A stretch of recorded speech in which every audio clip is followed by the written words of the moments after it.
Dover has been described as woefully inadequate as large tailbacks have formed at the port. Holidaymakers are facing huge queues this morning on what's being described the busiest summer getaway in 8 years. It's reported there are 5-hour waits to complete border checks before families can even board their ferries.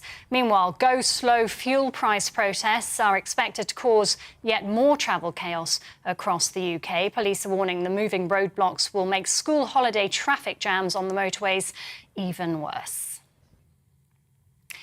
Witnesses claim Donald Trump watched last year's Capitol riots unfold on TV at the White House, ignoring pleas from his children and close advisors to intervene. The House of Representatives Select Committee has heard details of Mr. Trump's activities on January the 6th last year as a mob of his supporters raided Congress. He denies wrongdoing and says the inquiry has heard many lies. Former White House Deputy Press Secretary Sarah Matthews says the former president's words encouraged the rioters. As a spokesperson for him, I knew that I would be asked to defend that. And to me, his refusal to act and call off the mob that day and his refusal to condemn the violence was indefensible. The two remaining Tory leadership hopefuls are trading blows over each other's tax plans. Rishi Sunak's warning against what he calls a huge borrowing spree.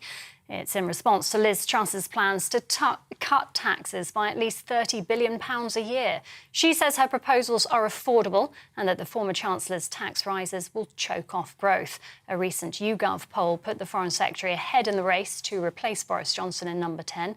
But senior political campaign director Peter Barnes says there's still everything to play for. All this polling coming out where kind of conventional wisdom is that Liz Truss is just going to basically walk this competition. I still think somewhere in my gut there's a feeling that people may stick with Rishi because, as you said, he sounds like he knows what he's talking about. He comes across a little bit more prime ministerial, I think, and I think he kind of gets the issue. But like you said, he does take this long-term view. And I think there's a lot of people in the country right now who need the immediate help. And Liz Truss seems to be offering something a little bit different. Turkey says a deal has been reached with Russia, allowing Ukraine to resume grain exports through the Black Sea. The deal is expected to be signed this afternoon in Istanbul by Ukraine, Russia, Turkey and the UN Secretary-General Antonio Guterres. The war has stalled Kyiv's exports, leaving dozens of ships stranded and some 20 million tons of grain stuck in silos at Odessa port. Since Moscow's invasion in February, there's been a world shortage of grain, leaving millions at risk of hunger.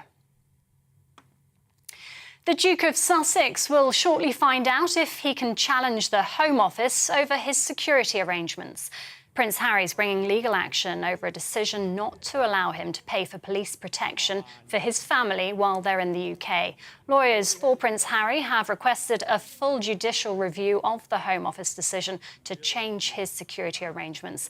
But royal commentator Dickie Arbiter says the Duke of Sussex should make his own decision. Police forces and the security forces are not for hire in private security. If he wants private security, then hire private security. But the police force, security services, whatever, MI5, whatever you want to name them, are not for personal hire. They are there to protect on the advice of COBRA, on the advice of the Home Office and the advice of the security services. And staying with the royal family, a new photograph of Prince George has been released today to celebrate his 9th birthday. In the beach snap taken by his mother, the Duchess of Cambridge, the future king is wearing a polo shirt and a beaming smile. The prince is reported to be moving to Lambrook School in Ascot, near Windsor Castle, in September. And a very happy birthday to him too. Team GB's Dina Asher-Smith has dedicated her 200-metre bronze medal to her grandmother, who died earlier this year. The 26-year-old former world champion lost her title to Jamaica's Shericka Jackson, but she still made it to the podium to scoop Britain's 3rd medal of the World Championships in Oregon in the US. Dina Asher-Smith will now run in the 400-metre relay final on Saturday. This is GB News. We'll bring you more as it happens. Now, though, it's back to Bev with To The Point.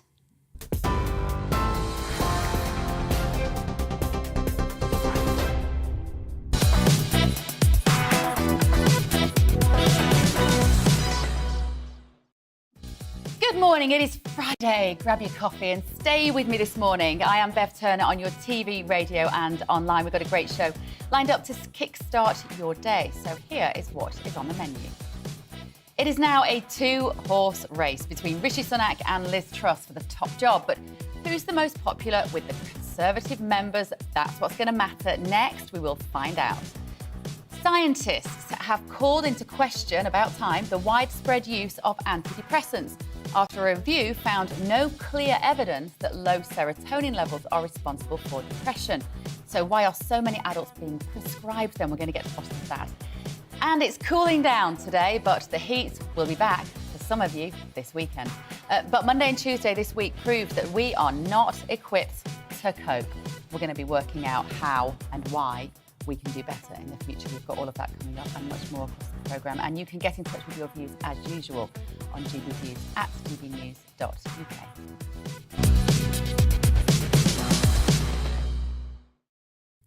Now, unless you've been living under a stone, you will know by now that Liz Truss and Rishi Sunak are set to battle it out to win over the support of Conservative Party members. Early polling by YouGov says that Truss has a massive 24-point lead over Sunak amongst Tory members. The first hustings will take place in Leeds next week before being held across the country, and we will know which of them is to be our next Prime Minister by the 5th of September.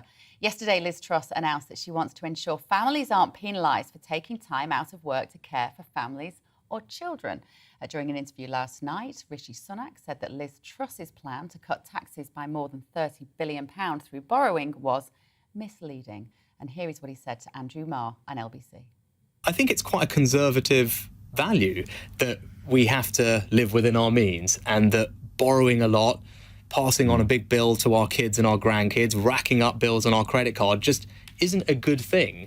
And that's just before we get into the tens of billions of pounds, just as a kind of basic thing. I'm sure everyone listening would recognise, you know, debt and borrowing is not a good thing. We should try and avoid it, and we'd rather have less of it if we can. But the tens of billions of pounds is going to affect every single one of us one way or another. So I ask again, what would be the effect on inflation of borrowing £30 billion for unfunded tax cuts? Yes, I think it would be inflationary. Now, look, we've got a situation today where everyone knows that inflation is running much higher than we would like. But we're not alone in experiencing that. That's happening in Europe and the US and other countries as well. We've got a situation where interest rates are already rising, and inflation makes everybody poorer. So if you, in that situation, my strong point of view is if the government goes on a huge borrowing spree, that is only going to make the situation worse. And that will mean that this problem that we've got will last longer. If we don't get a grip of inflation now, it will make families poorer in the long run. And I want to avoid that at all costs. But whoever wins the contest, will they be a gift to Labour? Could the opposition capitalise on a candidate who might be popular with the party, but not with the country? So joining us now to discuss this in more detail is Nigel Nelson, political editor of the Sunday Mirror and Sunday People. Good morning again, Nigel. First of all, what did you make of what Rishi Sunak was saying on the media interviews yesterday? For me, I feel that he's misjudging a little bit quite how scared people right now are about how little money they have to spend at the end of the month. And him talking long term would suggest he's not really in touch with the short term emergencies that people feel like we're facing. Well, of course, Bev, everyone loves tax cuts, which is what Liz Truss is promising, and that'll go down very well with the Tory membership. And Liz Truss is absolutely right that if you can put more money into the economy, that will actually stimulate growth. But Rishi Sunak is right; it will also fuel inflation. So the question really is which you think is the priority: the control of inflation, which is sort of running out of control, or whether or not we actually go for growth, which is Liz Truss's way. But is that going to resonate with the voters, though, Nigel? Because I feel like this is not the time for a long-term plan, is how a lot of people feel at the moment. And I don't think what Liz Truss is saying is, I'm going to burn the house down right now by just handing out loads of money and cutting all the taxes. But I think what she's saying is going to appeal to a lot of people in that it appears that she understands what they're facing right now rather than 10 years down the line. Well, I mean, what we're talking about is actually a year down the line, really, rather than 10 years down the line. So the Rishi Sunak plan would be to have inflation under control by this time next year, at which point he could then introduce tax cuts. So it is a question of which you actually make the priority. The problem with, well, I think with Liz Truss's idea is, as you just said, it costs £30 billion. You can borrow that money, which in fact is rather more something that John McDonnell would have done than perhaps Margaret Thatcher, which Liz Truss is emulating. But the question really is, what is more urgent? My own view is that inflation is more urgent. We need to bring that down before you can really start moving to tax cuts and helping people out that way. Who is going to be good for Labour, Nigel, out of these two? Because I heard a quote say this wasn't like Britain's Got Talent competition, it was Britain's Got No Talent competition for who is going to be Prime Minister. I imagine that all the noises from Labour over the last few days is that this was kind of a celebration for them. Which of these two candidates would fare more badly in a general election up against Keir Starmer? Well, that's a very good question. My own view is that Liz Truss is probably most popular with the membership, so therefore she is most likely to win on current polling. I think Labour would be quite pleased about that. I think that if Keir Starmer was up against Rishi Sunak, what you're dealing with is two kind of sensible economic managers against each other. Liz Truss, I think, is more likely to make gaffes. It's more likely to be a continuity Boris Johnson type government, all of which will please Labour. It was quite interesting during the leadership campaign that it was being put out that Labour most feared Penny Mordaunt. I suspect that was actually a Labour ploy. I think they fear Rishi Sunak. How will they manage this now at these hustings, do you think, Nigel? Because, of course, they have to effectively be criticising policies that they have been overseeing for several years and diplomatically criticising their teammates, who they will then have to work alongside. It isn't edifying for anybody, even for democracy at this point, is it? No, and bear in mind, it's not very democratic anyway, that we're only talking about 160,000 voters to decide our next Prime Minister. Much better to have a general election, so we would all have a say. And yes, you're absolutely right, Bev, that hustings are going to be difficult. And I think that how nasty it will get will depend on what the polls show about how close each is to the other. Clearly, they don't want to damage the Conservative Party brand during the hustings.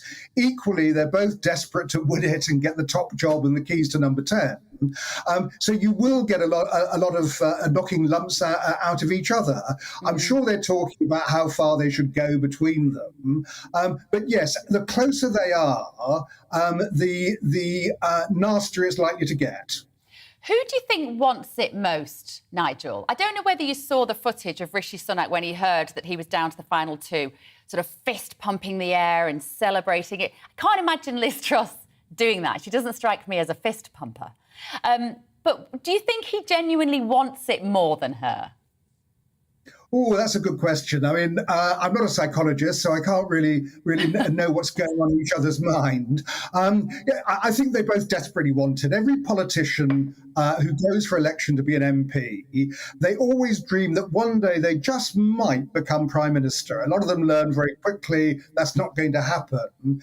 But once you get right up there with the top jobs, yes, that both of them will be desperate to be Prime Minister. What will be really interesting, I think, is what happens if Rishi Sunak doesn't make it. There's a question, of course, as whether actually you stay in politics at all. This is his shot at the top job. He may decide to jack it all in afterwards if not.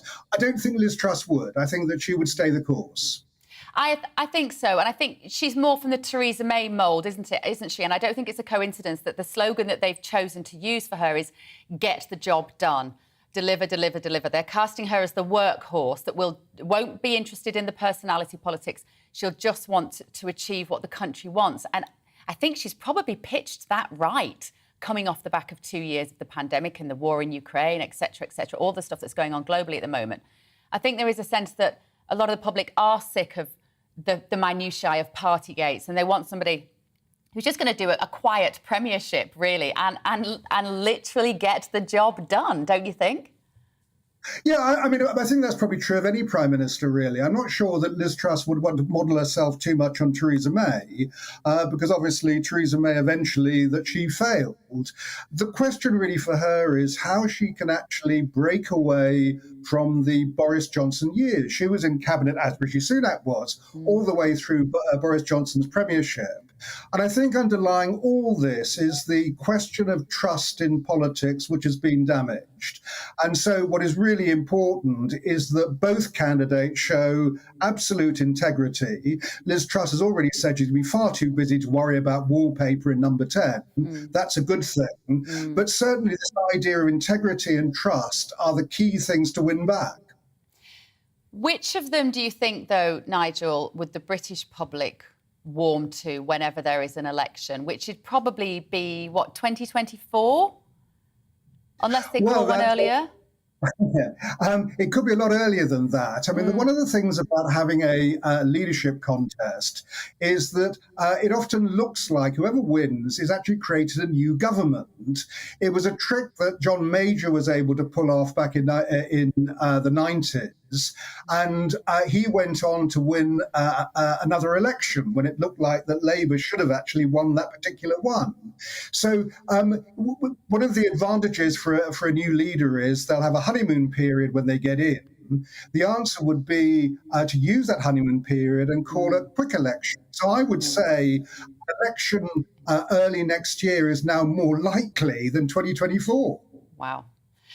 OK. Thank you, Nigel. My head's spinning with all the notion of an election early next year. Just when you think we just want to get on with the job, we might be talking about an election. But Nigel, thank you so much. Nigel Nelson there, a political editor of the Sunday Mirror and the Sunday People. Now, coming up, a major new study has called into question the widespread use of pharmaceutical antidepressants. So why are so many people still being prescribed them? We're going to be talking about that after this break. Good morning, Alex Deacon here with your latest weather update from the Met Office. Another fairly cloudy day today, but more showers compared to yesterday and the potential for a few thunderstorms in places. We do have a Met Office yellow warning in place. Weather fronts are trying to push in from the west. They will influence things over the weekend. High pressure is nearby, but we've seen through the night showers just drifting up from the south. There's some around at the moment, and we'll see a few more developing through the day, and they could turn heavy and perhaps thundery, particularly over parts of Wales, the Midlands and southern England. There is a Met Office yellow warning in place. Not everywhere seeing these heavy downpours, but where they do occur, they could easily drop a lot of rain in a short space of time and maybe cause a bit of disruption. The showers will be few and far between across Scotland and Northern Ireland. Most places here dry and bright, and in the sunny spells in the south, mid-20s is possible, but many places with a lot of cloud, only in the high teens at best. And we'll see a few more showers spreading across the Midlands, Northern England and into southern Scotland this evening. And still a potential for some isolated thunderstorms across the southwest well into the evening too. But steadily overnight, the showers tend to fade away. Most places will become dry until those weather fronts start to move in from the northwest. Temperature-wise, well, dipping down again into the mid-teens, maybe high teens across the south. It will turn wet fairly quickly across Northern Ireland on Saturday morning. That rain will spread steadily into western parts of Scotland, West Wales, and eventually some rain turning up in northwest England. Not much for southwest England, much of the Midlands and eastern England set fair on Saturday, and the rain will take most of the day before it gets to the far northeast. And in the sunshine across eastern England, we're back into the mid or even high 20s. The winds will be picking up, though, as the rain pushes in from the west, and that will make it feel a little cooler. More wet and windy weather to come in the north and the west on Sunday, but more very warm sunshine to come across parts of southeast England and East Anglia, where temperatures could reach 30 Celsius.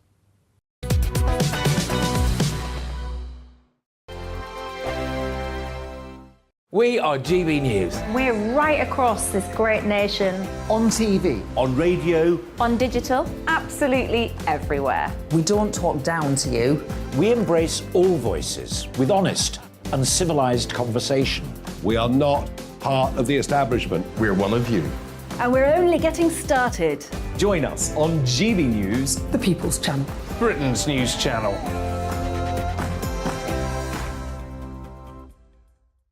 Hi there, it's Stephen and Anne. At breakfast from 6 a.m, you'll always be caught up with everything you need to know, the latest headlines, opinions and debates. We'll bring you the good news and the bad, but most of all, we're here for you. Remember, send in your views and let us know what you would like us to talk about. That's because we're your news channel. And every morning at 6 a.m, it's breakfast on GB News. My name's Tom Harwood and join me 9:30 a.m. every weekday for The Briefing, your one-stop shop for everything you need to know about what's going on in politics today. I wonder if this is a deal that might need to be like the biscuits in this factory, twice baked. Is there not an opportunity here to win out against the extremes? Tom Harwood, GB News. What are you going to do about it? Things should have been done differently, and they certainly are being done differently. Don't miss it. The Briefing with me, Tom Harwood, 9:30 Monday to Friday on GB News. Where would you like to go? Just take me to the studio, please, mate. You know where you're going. I've got a show to do. Friday Night Feast on GB News, 7 p.m. And it's like nothing you've ever seen before. We take a different angle on the week's biggest news stories. The viewers and listeners set me some absolutely mad challenges to do. We tried to rehome a rescue dog. And yes, there's some other wacky stuff in there as well. I feel like I could take on the world. Well, that's that. Friday Night Feast with me, Patrick Christie's, every Friday, 7 till 9 p.m. on GB News. Be there.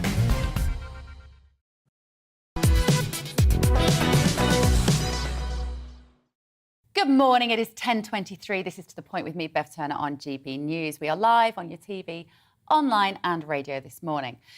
OK, now the widespread use of antidepressants has been called into question after a new review found there was no clear evidence that low serotonin levels lead to depression. The study from University College London suggests that the condition is not likely to be caused by a chemical imbalance. But the Royal College of Psychiatrists have urged people not to stop taking their medication. Now, joining me to discuss this further is Rachel Kelly, author and mental health advocate. Good morning, Rachel. Thank you so much for joining us. Morning. I think there are a lot of people that for many years, and I would put myself in this, have questioned the pharmaceutical solution to low mood. What's your response to these latest findings? Well, I think it is a difficult area because I've taken antidepressants myself. I suffered 2 serious depressive episodes. And when you're incredibly ill, and indeed, in my case, suicidal, you are desperate for help and drugs are what are offered to you.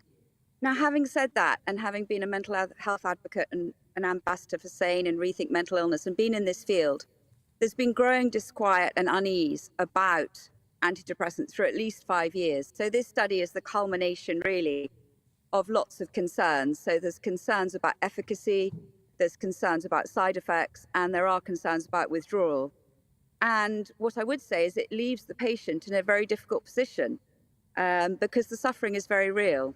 And I guess, Rachel, is it that we've increased our use of antidepressants because of cost, effectively, particularly in the NHS, because to have a therapist that you can have talking therapy with, be it CBT or some sort of hypnosis, is more expensive, perhaps, than just handing a patient a pack of pills?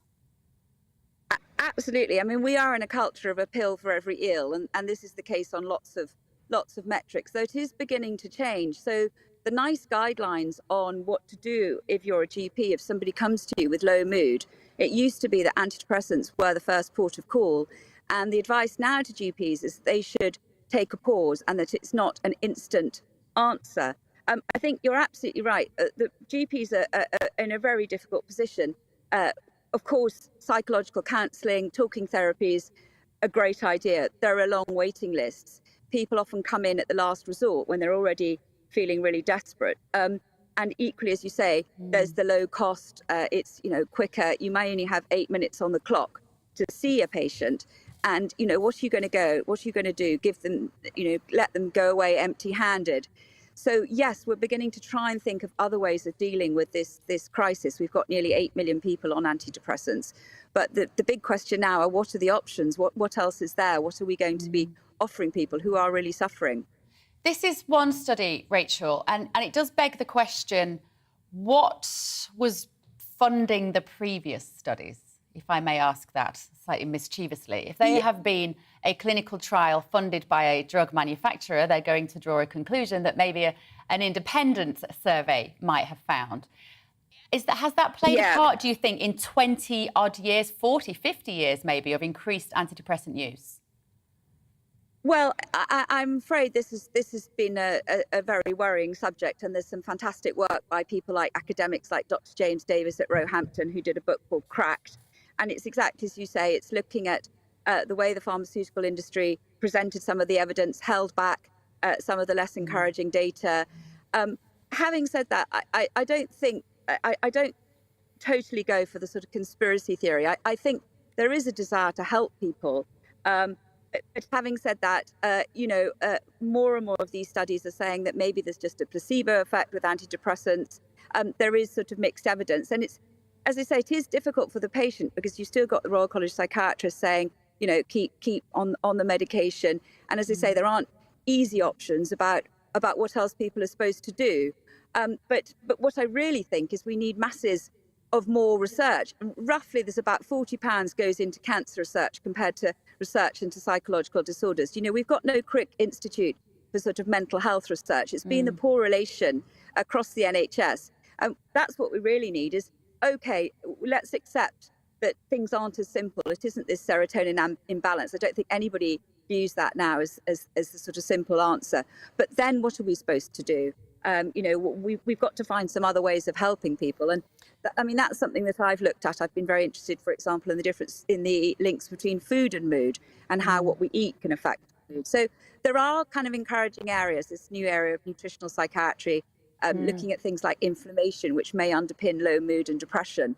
There's a lot of work happening at King's College London, for example, about things like omega-3s, which are the healthy fats which can help reduce the inflammation, which may help with mood. So there are pockets of areas, but we do need more research. And yes, I'm afraid the pharmaceutical industry does have questions to answer.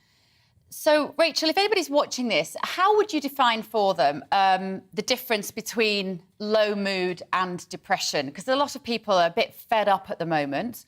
We're struggling to pay our bills. We're not sure whether our flights are going to take off or whether we're going to sit in a traffic jam for 3 hours when we leave the house. It feels like a lot of small niggling things every day are getting people down.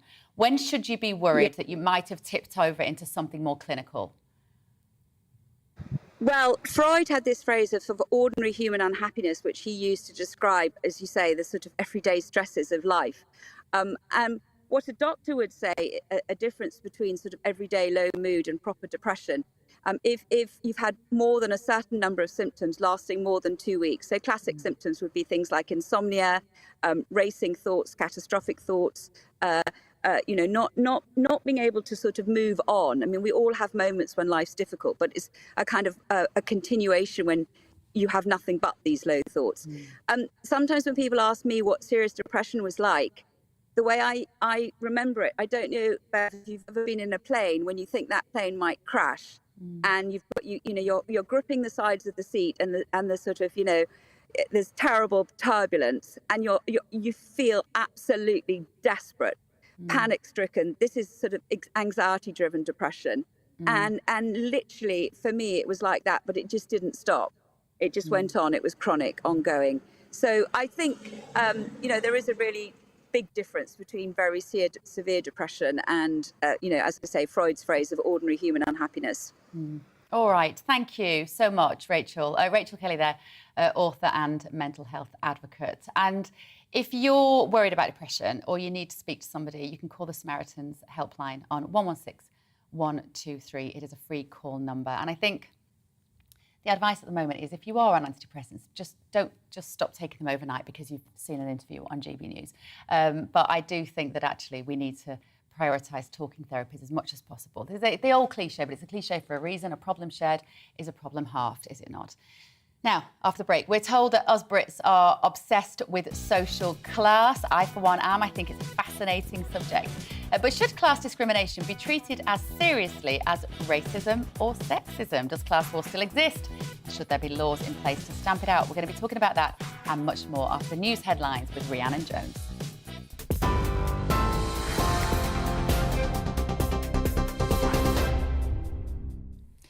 Bev, it's 10:31. Your top stories from the GB newsroom. We start with some breaking news. Prince Harry has won his bid to take the Home Office to court over his UK security arrangements. Lawyers for the Duke of Sussex are challenging a decision not to allow him to pay for police protection for his family while they're in the UK. But royal commentator Dickie Arbiter says Harry should organise his own security. The police forces and the security forces are not for hire in private security. If he wants private security, then hire private security. But the police force, security services, whatever, MI5, whatever you want to name them, are not for personal hire. They are there to protect on the advice of COBRA, on the advice of the Home Office, and the advice of the security services. Staffing at the French border control in Dover has been described as woefully inadequate as large tailbacks have formed at the port. Holidaymakers are facing huge queues this morning on what's being described as the busiest summer getaway in 8 years. It's understood there are 5-hour waits to complete border checks before families can board their ferries. Meanwhile, go-slow fuel price protests are expected to cause yet more travel chaos across the UK. Witnesses claim Donald Trump watched last year's Capitol riots unfold on TV at the White House, ignoring pleas from his children and close advisors to intervene. The House of Representatives Select Committee has heard details of Mr. Trump's activities on January the 6th last year as a mob of his supporters raided Congress. He denies wrongdoing and says the inquiry has heard many lies. Turkey says a deal has been reached with Russia, allowing Ukraine to resume grain exports through the Black Sea. The deal's expected to be signed in Istanbul this afternoon by Ukraine, Russia, Turkey and the UN Secretary-General Antonio Guterres. TV online and DAB+ radio, this is GB News.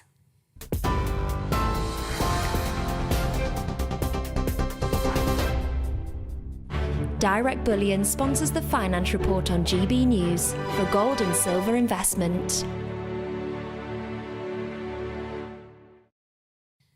Here's a quick snapshot of today's markets. The pound will buy $1.197 and 1.177 euros. The price of gold currently stands at £1,436.85 per ounce. Direct Bullion sponsors the Finance Report on GB News, investments that matter. We are GB News. We're right across this great nation. On TV. On radio. On digital. Absolutely everywhere. We don't talk down to you.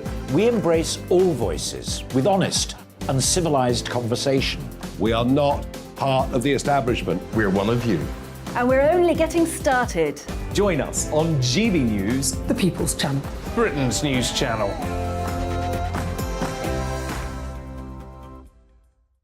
Hi there, it's Stephen and Anne. At breakfast from 6 a.m, you'll always be caught up with everything you need to know, the latest headlines, opinions and debates. We'll bring you the good news and the bad, but most of all, we're here for you. Remember, send in your views and let us know what you would like us to talk about. That's because we're your news channel. And every morning at 6 a.m, it's breakfast on GB News. My name's Tom Harwood and join me 9:30 a.m. every weekday for The Briefing, your one-stop shop for everything you need to know about what's going on in politics today. I wonder if this is a deal that might need to be like the biscuits in this factory, twice baked. Is there not an opportunity here to win out against the extremes? Tom Harwood, GB News. What are you going to do about it? Things should have been done differently, and they certainly are being done differently. Don't miss it. The Briefing with me, Tom Harwood, 9:30 Monday to Friday on GB News. Where would you like to go? Just take me to the studio, please, Matt. You know where you're going. I've got a show to do. Friday Night Feast on GB News, 7 p.m. And it's like nothing you've ever seen before. We take a different angle on the week's biggest news stories. The viewers and listeners set me some absolutely mad challenges to do. We tried to rehome a rescue dog. And yes, there's some other wacky stuff in there as well. I feel like I could take on the world. Well, that's that. Friday Night Feast with me, Patrick Christie's, every Friday, 7 till 9 p.m. on GB News. Be there.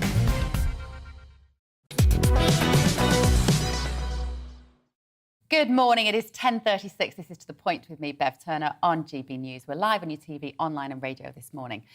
OK, as a nation, we seem to be obsessed with two things, don't we? The weather, that got me into trouble this week. And yes, we're going to be talking about that later.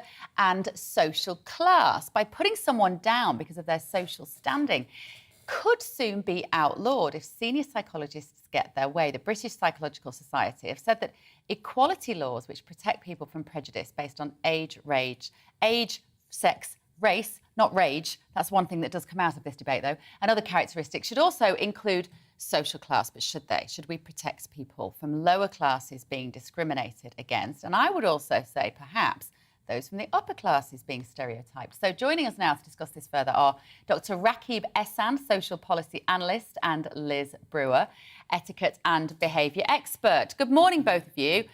Thank you so much for joining us. So first of all, Liz, if I can come to you, do we still live in a time where social class seriously matters in this country? I wouldn't have thought so.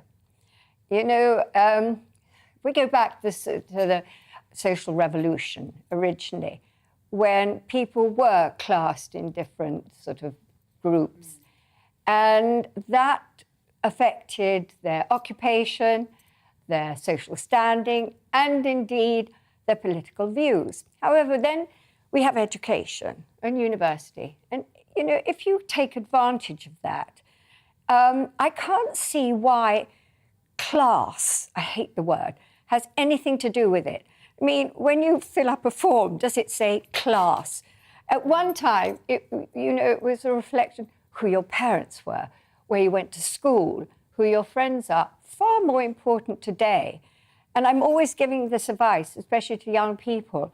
Value the people you meet and remember them and keep in touch, because it is very much to do with who you know. But isn't it true, though, Liz, that we still are very bad in this country at cross-social class socialising or networking? That's what I find. So my friends who have plenty of money, who public school educated, who move in certain circles, they never spend time with people who aren't like them. You know, there is this awful kind of stereotype of people like us, right? And we don't cross class as much as we should be doing. Yeah, but that has a lot to do with confidence. It's like walking in a room and, you know, the hostess said, I'm sure you'll know lots of people here, catch you later. Yeah. And there you are, like a banana, you're standing there feeling, oh, well, what am I going to do now? It's a question of, I think perhaps education needs to have some concentration on showing people how to have confidence, how to be able to actually gravitate towards people you don't know.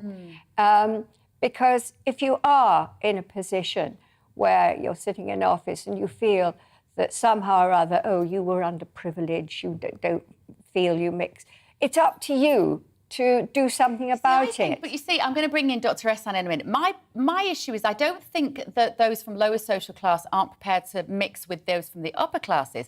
I think it's the other way around. No. Oh, no. okay. No. Right, Dr. Ehsan, what do you think? Because I do see in my experience that those people from upper classes are not going to hang out with the likes of me, let's say. Well, I look at it a bit differently. I'm trying to look at it more from a legal perspective, Bev. And the reality is that I did some research back in January 2021, where essentially a nationally representative sample was asked, on which grounds do you think you've experienced discrimination in the last 12 months?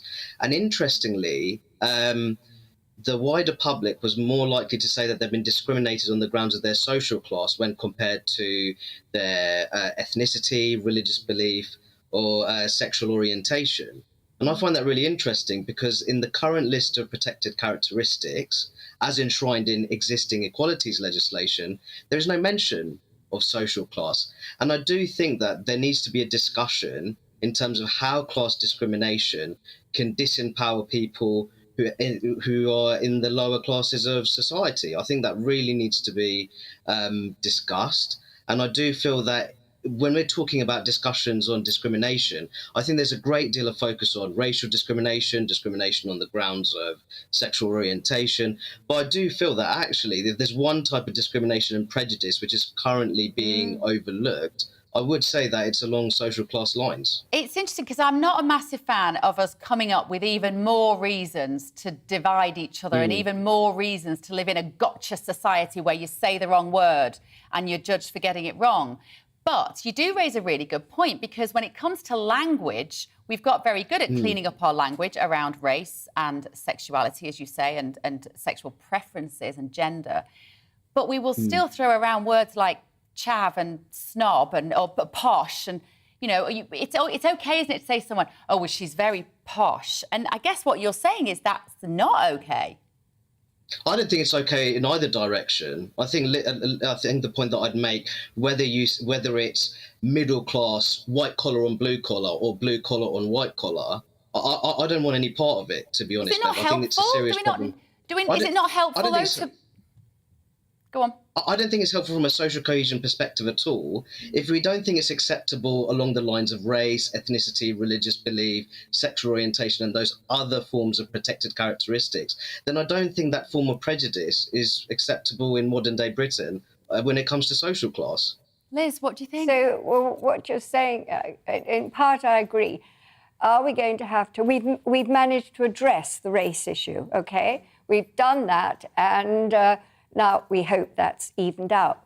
So now we're going to have to do that with class. We're going to have to say, right, if you're going to employ, you've got to employ somebody from this social class and that. Liz, I don't agree with quotas in any way, shape or form. How can you assess who is what you might consider from a different class? How do you assess that? Well, it's a very good question. Well, how do you assess that? Is it earnings? Is it education? I think Liz makes a fantastic point, and I think there needs to be a discussion in terms of what would be the configuration, how would social class be classified how would it be integrated in the equalities legislation? Yeah, so I think that things such as I think family. I think there've been a lot of discussion. To be honest, I think that there's sneering that goes in both directions in terms of education. I think there are people in higher classes that do sneer. There's sneering towards those who have been state educated. Equally, I think that, to be honest, there's been a great deal of vilification of politicians in terms of not engaging with their policies, engaging with the fact that they're privately educated. So I think that's also a problem which lowers the debate in our politics. So I think there needs to be a discussion about that. We discussed this on the show yesterday, actually, because both of our soon-to-be prime ministers were at Oxford at the same college studying PPE, and we had the discussion about why more state-educated youngsters don't go into politics. Liz, what's your answer to that? Why doesn't that happen? Why do people go into politics Full anyway? stop, yeah. But I actually wanted to just go back and address, when you go on about upper class, and how do you assess somebody who is upper class? How do you assess? Well, there could be somebody who comes from a mud hut in Africa and ends up as one of the top sportsmen in the world. Well, how do you assess that? Because he came from and I'd still make that point. That particular individual could still face prejudice on the basis of their family origin. And I don't think that's particularly fair. That doesn't happen. No, they can't. So we must have moved on. They absolutely can. They absolutely can face discrimination. They can, but we don't. It's moved on. So I think whitewashing these kind of prejudicial class dynamics, which continue to persist in modern day Britain, is not helpful. As you said, I think we've made great progress in terms of race. I think that in terms of anti-discrimination protections on the grounds of race, ethnicity, and religious beliefs, I think Britain's is a leading country on those fronts. But the point I'd make that currently much of our political discourse and many of the social conversations we have still shows that there are class prejudices in Britain which continue to undermine social cohesion in our country. I am going to just ask you both about this as well, because one of the biggest old-fashioned stereotypical denoters of social class is accent. Is it not? Don't we judge people straight away by their accent? Liz? OK. How you speak and accent, etc., it's all to do with being understood.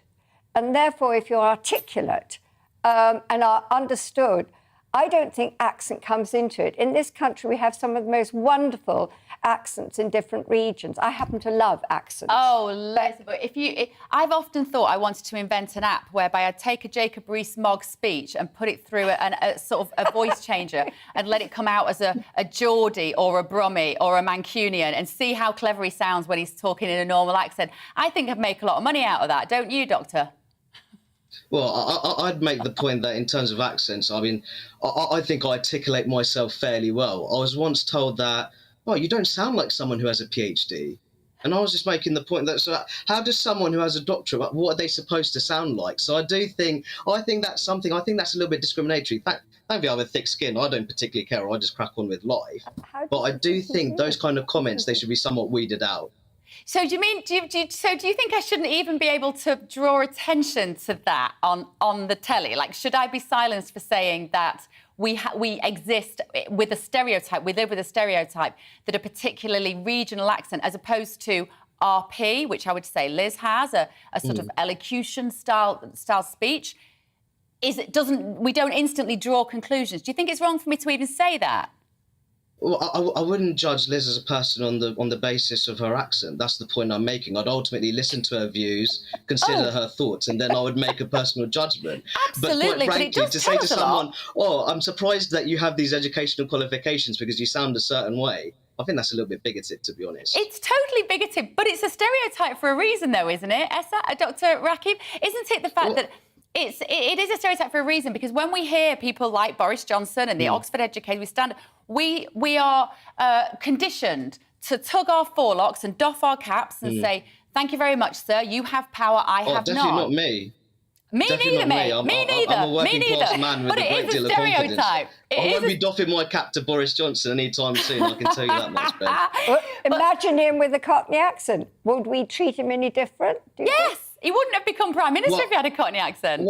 Oh, I can only speak to disagree. myself. You say Ultimately, the in my Prime view, Minister when I can't look at have Prime Minister, I Cockney look at qualities such as trustworthiness, reliability, paying attention to detail, and taking the country's problems very seriously, such as the cost of living crisis. I don't really care how they sound like. I care about what they're saying. And you're right, and we should all be that. I couldn't agree more, but unfortunately we're not. Because often in the Venn diagram of are you educated, do you have power? Because what we're ultimately talking about here, Rakib, is power, isn't it? We're talking about those people in society who have power and influence. That's what this is a discussion about. And those people often, predominantly, talk a certain way. They talk like Liz. What? Oh, that's absolutely. You talk beautifully. How do I talk? I talk in the way because it's a reflection of, okay, how my parents talk. But you talk lovely. Okay, but you can go, as you pointed out, elocution. All that does is makes you pronounce your words correctly so they can be understood. No, it doesn't, but it softens your vowels. It softens your vowels. It goes from bath to bath or laugh to laugh, and it takes that out. And that's There's nothing wrong with laugh. Oh no, don't worry. Honestly, I've got a weird, distorted northern, semi-southern accent now. But it is a thing. It exists in this society that we judge people on their voices. And I think what we're saying is, and what this psychological society is saying, is that we shouldn't be doing that. And I think we do all agree on that. But I'm not sure how we get there. Well, you see, I so disagree with you. I don't judge people on their accent. I judge people on who they are, their personality, what they're offering, how they come over, their energy, very much their energy, their integrity.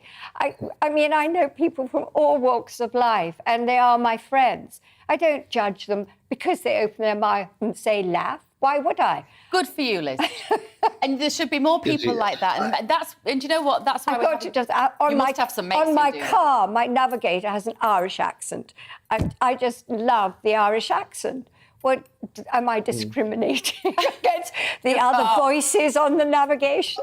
I think ultimately there, I wouldn't. I think when it comes to the discussion about accents, it's more about, are you making an unfair judgment because of someone's background or the way they speak? Now, Liz is perfectly entitled to appreciate the Irish accent on her satellite navigation system.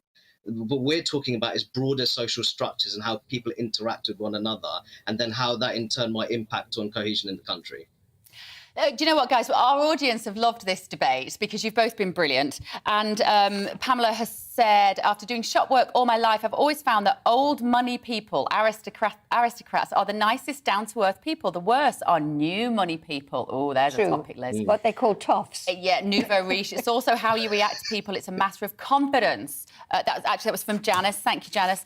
And this one, I get disregarded because of my strong northern accent, and I feel I'm prejudged as thick because I'm a northerner. I mean, what do you think of that then, Rakib? It happens. Of course it does, and I'd make one point that I think we saw a great deal of class prejudice in the aftermath of the referendum on EU membership. I think that you saw many middle-class, Remain-leaning commentators ultimately offering the view that in Leave voting working class areas, that many of the voters, they didn't understand the key issues. They were ultimately not at the right education level to be trusted to make such an important electoral decision.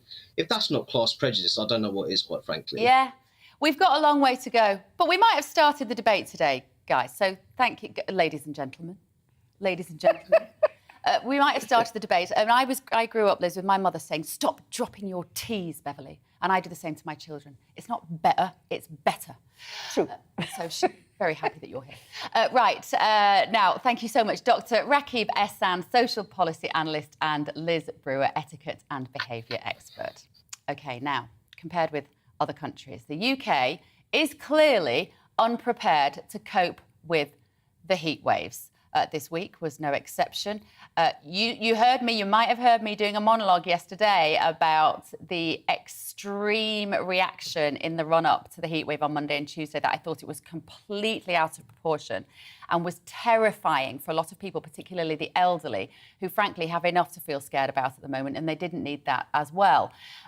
We were told by those who believe in climate change being caused by man that these hot temperatures will become the norm. I'm not saying I don't believe that, as I said yesterday. I'm not sure. I don't know. I'm no expert on climate change and what's causing it. But what I do like is a debate about it. So we should be able to cope with these temperatures being the norm as well, shouldn't we? So joining me now is Donna McCarthy, who's the climate change columnist from the Independent newspaper. Good morning. Thank you very much for joining me.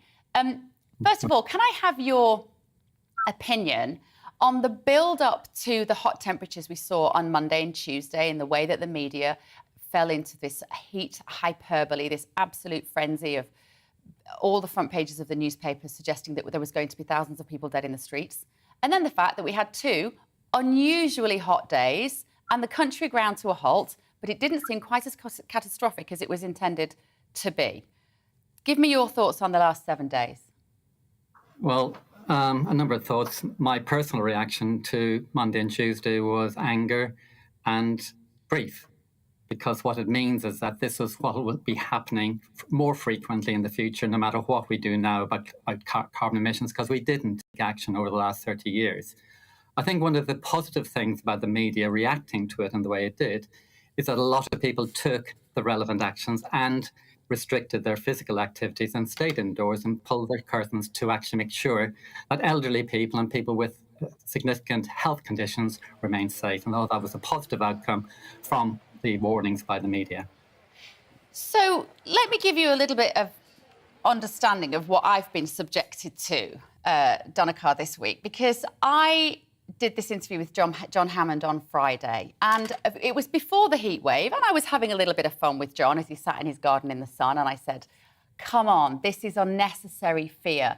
And John said, who a very popular man, very fond of him, he said there will be, his worry was that there would be hundreds, if not thousands of people dead on Monday and Tuesday. As it happened, there were 0 deaths from the heat. There were 14 cases of drowning.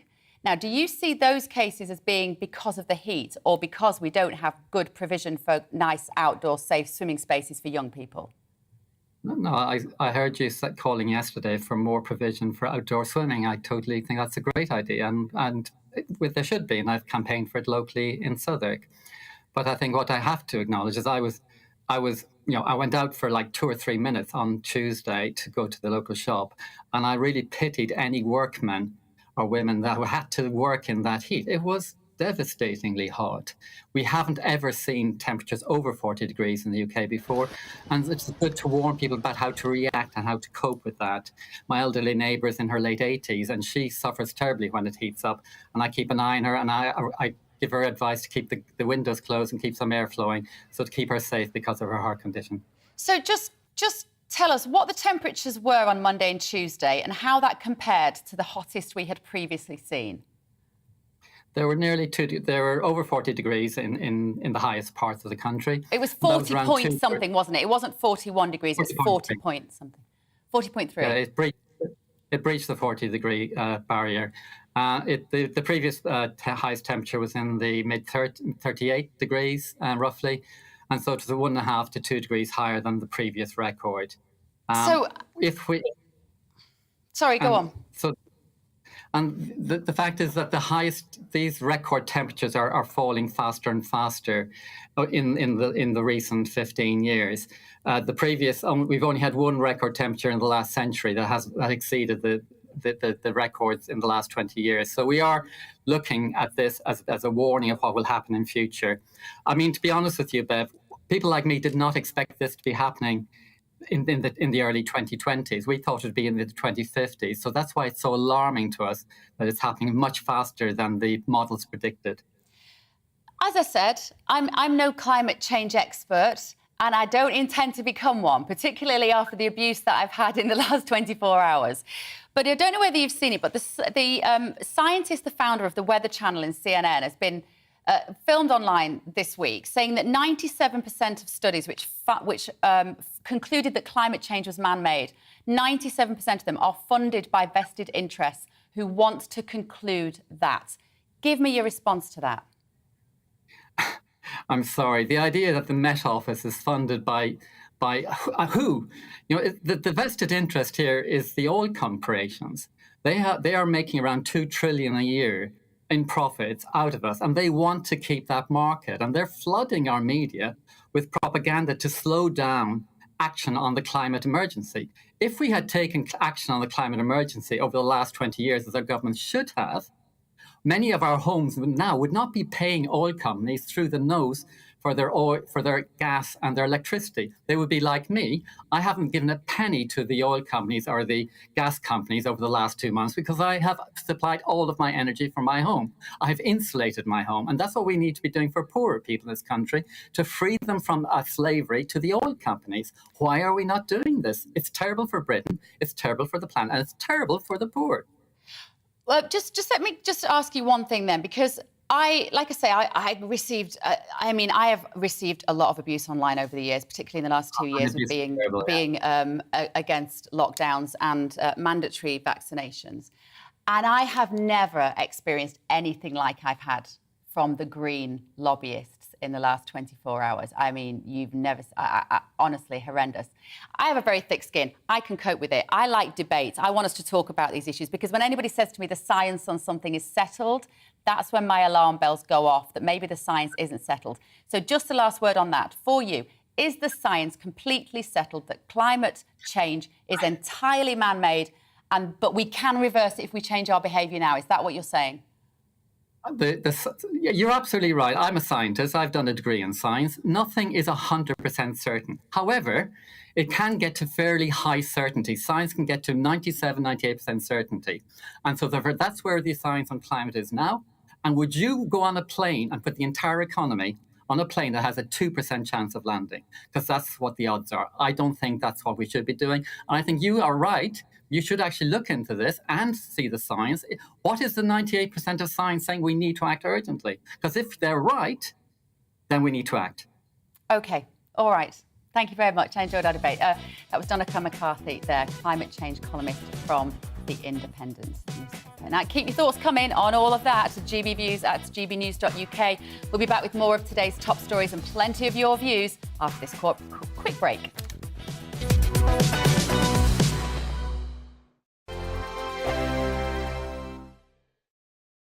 We are GB News. We're right across this great nation. On TV. On radio. On digital. Absolutely everywhere. We don't talk down to you. We embrace all voices with honest and civilised conversation. We are not part of the establishment. We're one of you. And we're only getting started. Join us on GB News, the People's Channel, Britain's news channel.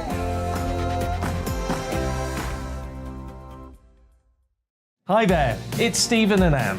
At breakfast from 6 a.m, you'll always be caught up with everything you need to know, the latest headlines, opinions and debates. We'll bring you the good news and the bad, but most of all, we're here for you. Remember, send in your views and let us know what you would like us to talk about. That's because we're your news channel. And every morning at 6 a.m, it's breakfast on GB News. My name's Tom Harwood and join me 9:30 a.m. every weekday for The Briefing, your one-stop shop for everything you need to know about what's going on in politics today. I wonder if this is a deal that might need to be like the biscuits in this factory, twice baked. Is there not an opportunity here to win out against the extremes? Tom Harwood, GB News. What are you going to do about it? Things should have been done differently, and they certainly are being done differently. Don't miss it. The Briefing with me, Tom Harwood, 9:30 Monday to Friday on GB News. Where would you like to go? Just take me to the studio, please, mate. You know where you're going. I've got a show to do. Friday Night Feast on GB News, 7 p.m. And it's like nothing you've ever seen before. We take a different angle on the week's biggest news stories. The viewers and listeners set me some absolutely mad challenges to do. We tried to rehome a rescue dog. And yes, there's some other wacky stuff in there as well. I feel like I could take on the world. Well, that's that. Friday Night Feast with me, Patrick Christie's, every Friday, 7 till 9 p.m. on GB News. Be there.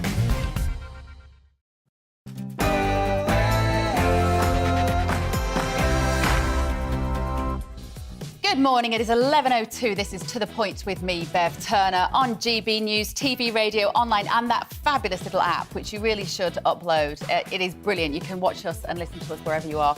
We're with you until midday with a show jam-packed full of all of today's biggest stories, discussion, guests and opinions, as well as yours. Make sure you get in touch with your views, as usual, on gbviews at gbnews.uk, and I will get to as many as I can throughout the show. But first of all, here is the latest news.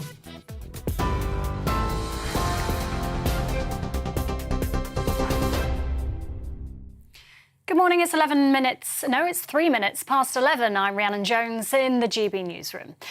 A critical incident has been declared by the Port of Dover and it's urging holidaymakers to consider staying away.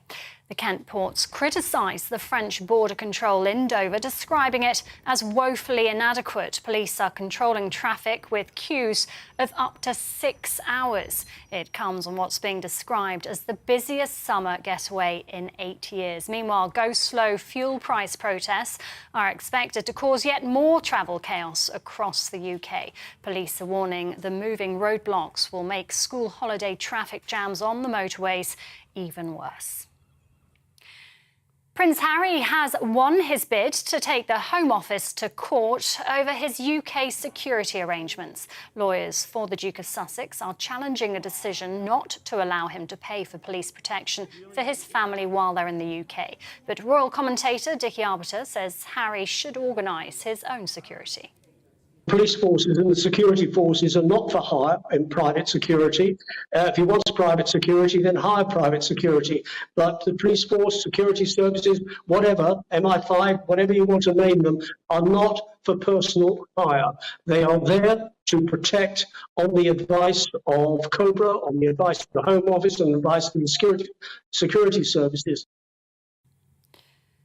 Witnesses claim Donald Trump watched last year's Capitol riots unfold on TV at the White House, ignoring pleas from his children and close advisors to intervene. The House of Representatives Select Committee has heard details of Mr. Trump's activities on January the 6th last year as a mob of his supporters raided Congress. He denies wrongdoing and says the inquiry has heard many lies. Former White House Deputy Press Secretary Sarah Matthews says the former US president's words encouraged the rioters. As a spokesperson for him, I knew that I would be asked to defend that. And to me, his refusal to act and call off the mob that day and his refusal to condemn the violence was indefensible.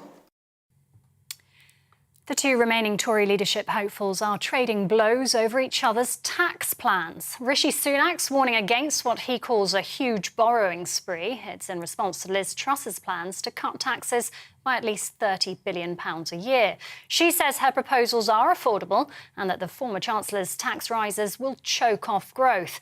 A recent YouGov poll put the Foreign Secretary ahead in the race to replace Boris Johnson in number 10. But senior political campaign director Peter Barnes says there's still everything to play for.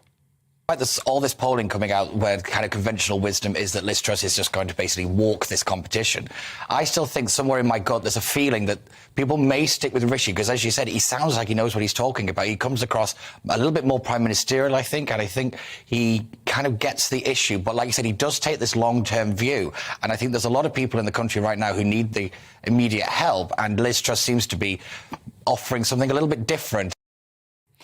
Turkey says a deal has been reached with Russia, allowing Ukraine to resume grain exports through the Black Sea. The deal is expected to be signed this afternoon in Istanbul by Ukraine, Russia, Turkey and the UN Secretary-General Antonio Guterres.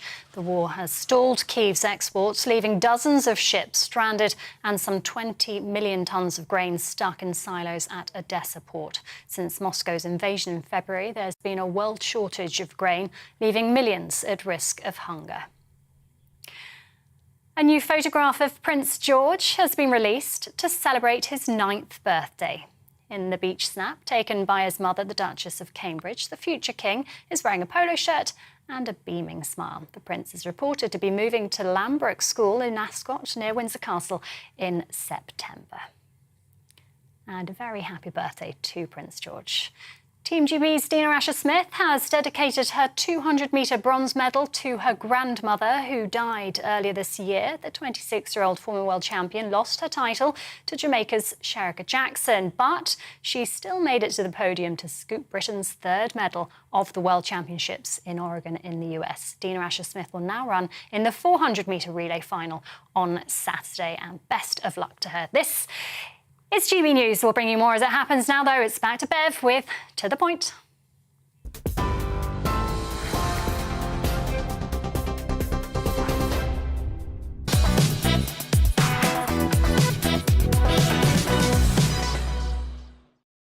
Thank you, Rhiannon. Good morning. This is The Point on GB News with me, Bev Turner, on your TV, radio and online. We've got a great show coming up for you, if I do say so myself, for the final hour. So here is what is on the menu. Cut taxes or increase them. That is the clear divide between the Tory leadership candidates Liz Truss and Rishi Sunak. We're going to be looking at who wants you to have more money in your pocket and who doesn't. What else matters? Let the court decide as the Supreme Court sets out a date for a second Scottish referendum. Is there still support for Scotland to break away from the UK? And a damning report says that the Home Office response to the small boats crisis in the Channel is ineffective and inefficient. So, as the number of immigrants crossing the Channel increases, what should the government do to stem the tide? We've got all of that coming up and much more across the programme. You can get in touch with your views, as usual, on gbviews@gbnews.uk.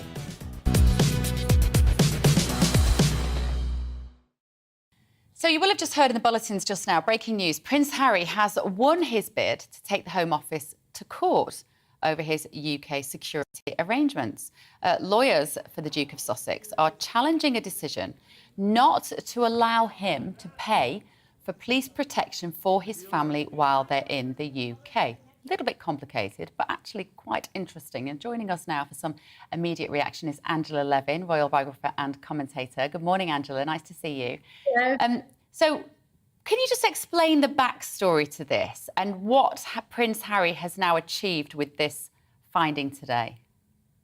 Well, Prince Harry felt insecure coming to this country. He used it as a reason why he couldn't come to his father's service to mark his death over a year.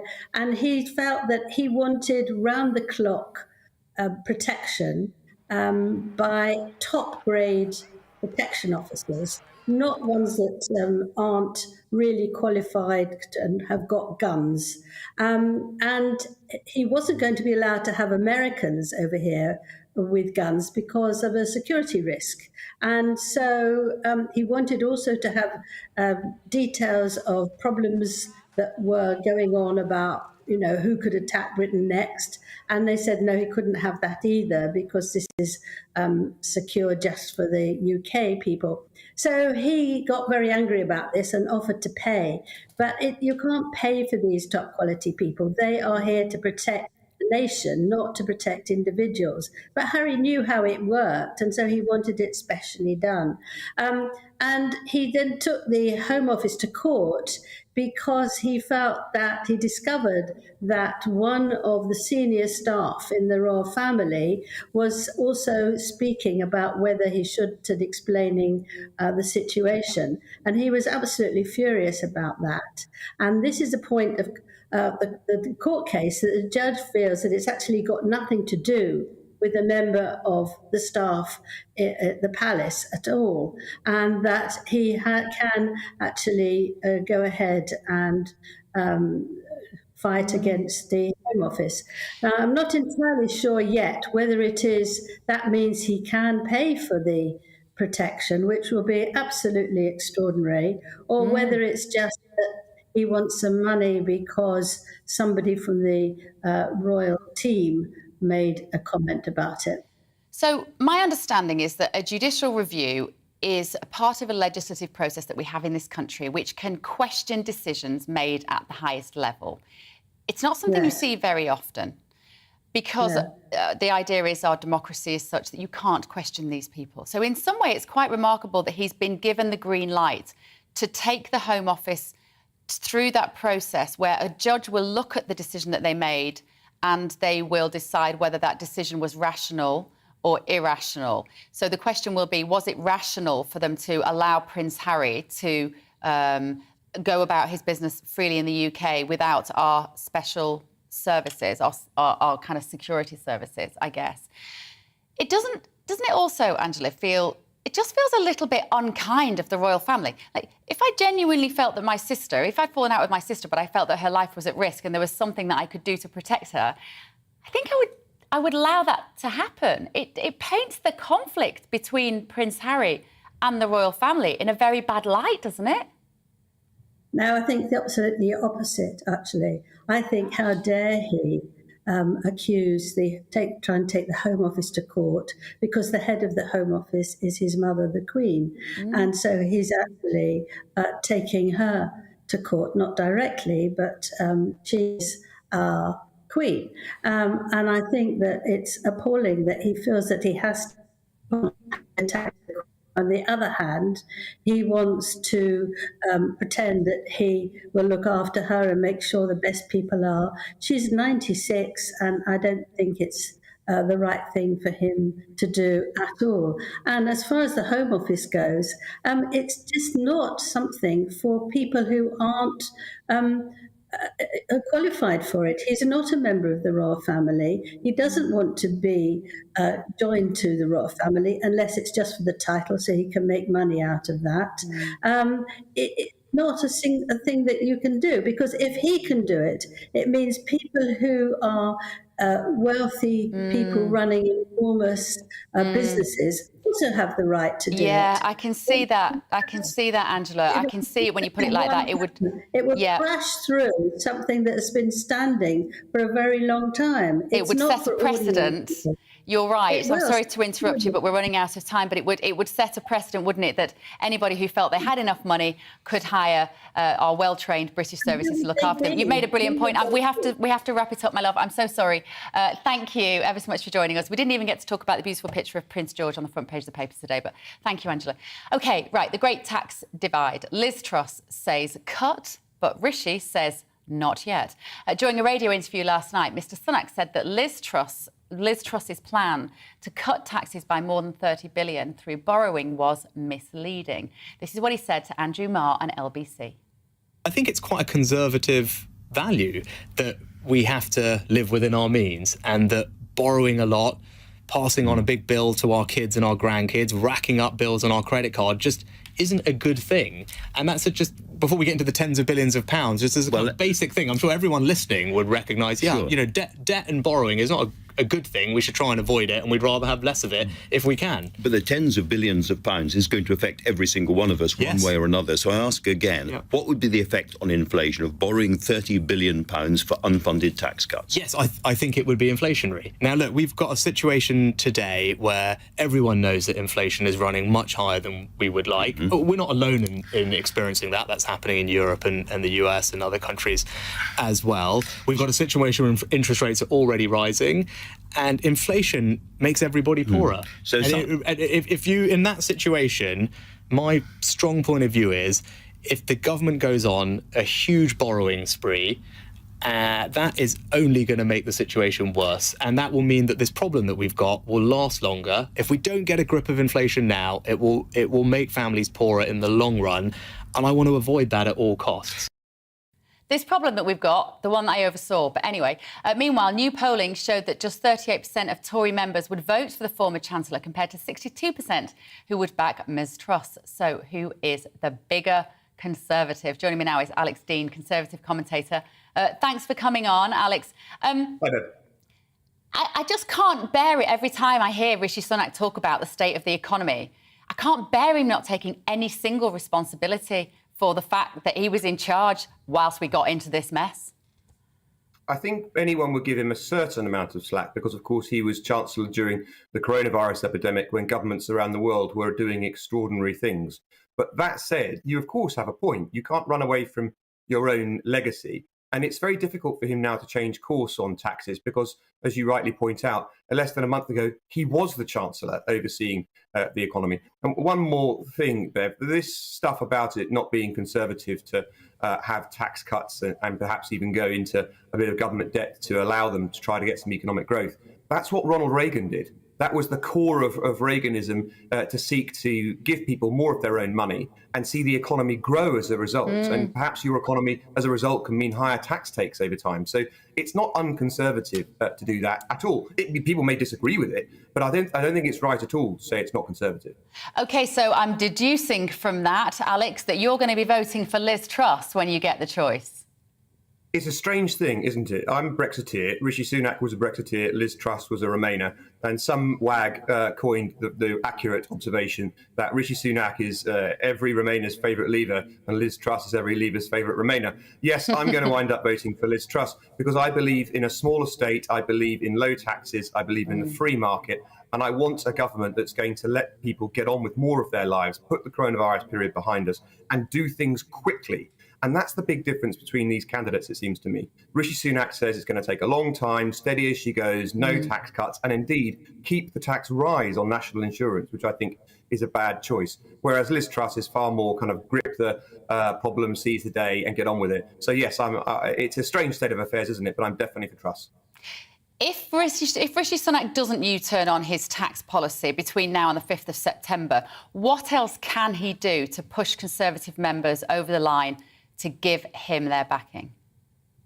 He'll be banking on the kind of things you showed with your excellent clip from Peter Barnes a little earlier in the programme, where he's saying, you know, he's a very good debater, he's a good speaker. He thinks in the next 6 weeks he'll be getting around the place and impressing people with his personality and how smooth he is. And I think that's fair. That he is a very well-presented person and he appeals to people. He's got a pleasant personality, and I think people sitting in audiences listening to him like him. Liz Truss, of course, sought to disarm that very quickly by saying in the last debate, I know I'm not the most polished presenter, but I've got a lot of substance. I think that's the right line for her to take. I think he's going to become a little more vigorous with those positions if polling stays where it is, because we thought for some time this was looking like a close race. Right now on the YouGov polling, it's not close at all. No. Liz Truss is winning every category. So they're going to have these hustings, Alex. So for people who don't know, a husting is what might be described as not the most gripping afternoon of your life, unless you're really into politics, right? So it's town halls, it's churches, and it would normally be candidates who want to get the seat for a general election. And in this situation, it's candidates who want to be Prime Minister. Can anybody just go to their local hustings, Alex, when these two rock up in town and go and have a listen and throw some questions at them? They are for Conservative Party members. There's an open question about whether any will be available for broadcast, and if so, how many. But no, they are for Conservative Party members to attend and indeed pay to attend. It seems on these. I mean, we just have enough leadership elections. It could turn into a good money spinner for the party, I suppose. I would say that openness in this process is good. I mean, I wondered about having so many debates when we had a very wide field, but when you get down to two, I think it's right to have openness. I would have some debates on TV between the final two. But it's right if the vote is between party members to let party members be there at those events. The unknown quantity for these candidates are the questions they're going to get going around these hustings. You can only stage manage and control things so far. Yeah, all right. Thank you, Alex. Alex Dean there, Conservative commentator. Lovely to see you. OK, after the break, I'll be speaking about Scottish independence as the Supreme Court allows the Scottish Parliament to legislate with the hearing in place for October. We'll be explaining all of that after this quick break.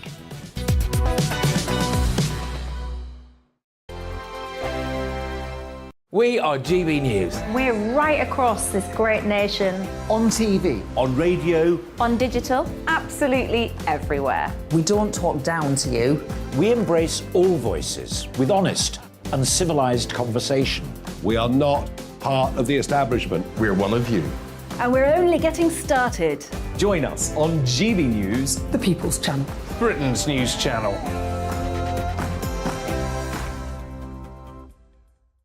Hi there, it's Stephen and Anne. At breakfast from 6 a.m, you'll always be caught up with everything you need to know, the latest headlines, opinions and debates. We'll bring you the good news and the bad, but most of all, we're here for you. Remember, send in your views and let us know what you would like us to talk about. That's because we're your news channel. And every morning at 6 a.m, it's breakfast on GB News. My name's Tom Harwood and join me 9:30 a.m. every weekday for The Briefing, your one-stop shop for everything you need to know about what's going on in politics today. I wonder if this is a deal that might need to be like the biscuits in this factory, twice baked. Is there not an opportunity here to win out against the extremes? Tom Harwood, GB News. What are you going to do about it? Things should have been done differently, and they certainly are being done differently. Don't miss it. The Briefing with me, Tom Harwood, 9:30 Monday to Friday on GB News. Where would you like to go? Just take me to the studio, please, mate. You know where you're going. I've got a show to do. Friday Night Feast on GB News, 7 p.m. And it's like nothing you've ever seen before. We take a different angle on the week's biggest news stories. The viewers and listeners set me some absolutely mad challenges to do. We tried to rehome a rescue dog. And yes, there's some other wacky stuff in there as well. I feel like I could take on the world. Well, that's that. Friday Night Feast with me, Patrick Christie's, every Friday, 7 till 9 p.m. on GB News. Be there. Join me, Darren Grimes, for Real Britain every Saturday and Sunday from 2 p.m. A news hour that comes with a trigger warning. Scorching hot opinion with prominent guests saying the unsayable and a little bit of weekend fun thrown in. Unlike other broadcasters, I won't be forgetting what the B in our name stands for. So howie in for Real Britain Saturday and Sunday from 2 p.m.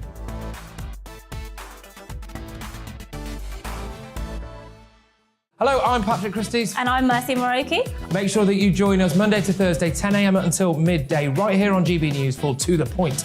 We're not afraid to talk about the topics that matter to you or the big topics that always matter. We cover absolutely everything, from the breaking political stories of the day to law and order, what's going on in the channel. We're not afraid to hold people to account. We always make sure we include your views on our show. Indeed, if you're thinking it, you can guarantee that we're saying it. So make sure you join the conversation with us, 10 a.m. until midday, Monday to Thursday, for To The Point on GB News.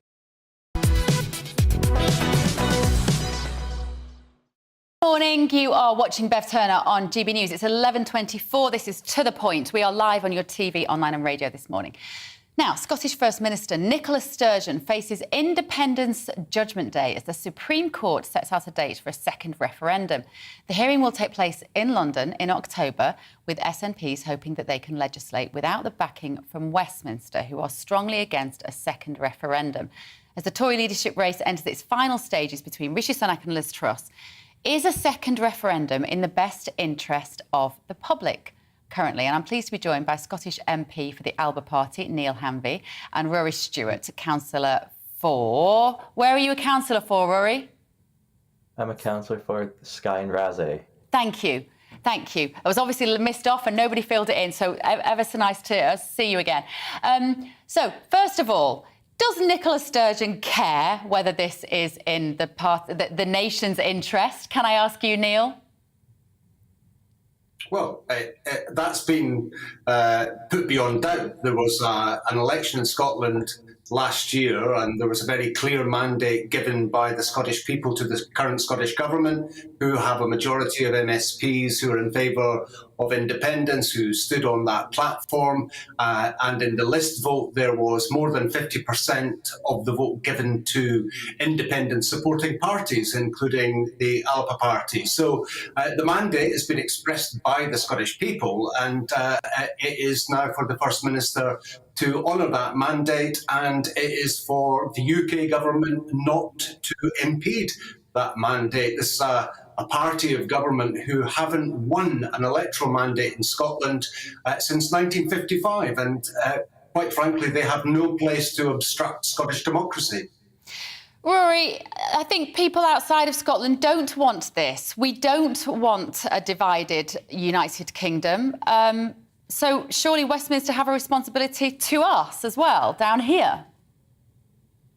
I mean, I think there's a lot of people in Scotland as well that don't want it either. And I mean, we hear these things about the election results in 2021, but what we need to remember is that election didn't return a party with an overall majority. The SNP are in coalition with the Scottish Green parties. They failed to meet their own test of a majority of the people in Scotland, and that means that they have no moral authority to hold this referendum, and they'll march their supporters up to the top of the hill and then let them down again. October will come and go next year, and there will be no referendum. We hear it year in, year out.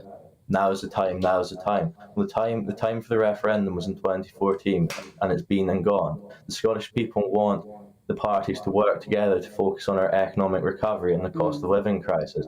These are the priorities of the Scottish people, not another divisive referendum.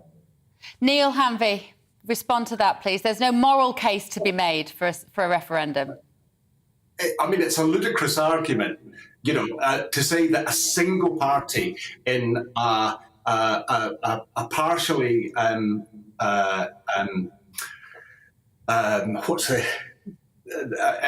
a parliament that is made up from a partial proportional representative vote must win a majority when that parliament, the electoral system has been designed to prevent a single party winning an outright majority. And the only time that has been breached was when Alex Salmond won a majority in 2011. But the reality is, the uncomfortable reality for Conservatives is that there are a majority of independent supporting MSPs elected to that Parliament. That is an undeniable fact.